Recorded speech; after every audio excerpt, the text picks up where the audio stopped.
iyong kamay para sa pananumpa sa harap ng Diyos sa harap ng Diyos at sa harap ng kongregasyong ito sa harap ng kongregasyong ito ay aking tinatanggap ang responsibilidad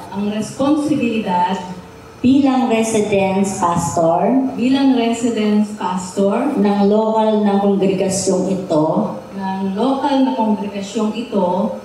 ng Temple of Praise Plaza Luma Arayat nasa Plaza Luma Arayat, Pampanga. Ayan. Pampanga. At ang aking ipinapangako sa abot ng aking kakayanan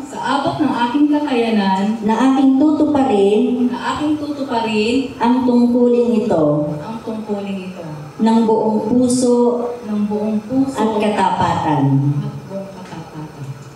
Sa ikasusulong at ikatutupad ng pangitaing pinagkaloob ng Diyos sa iglesyang ito.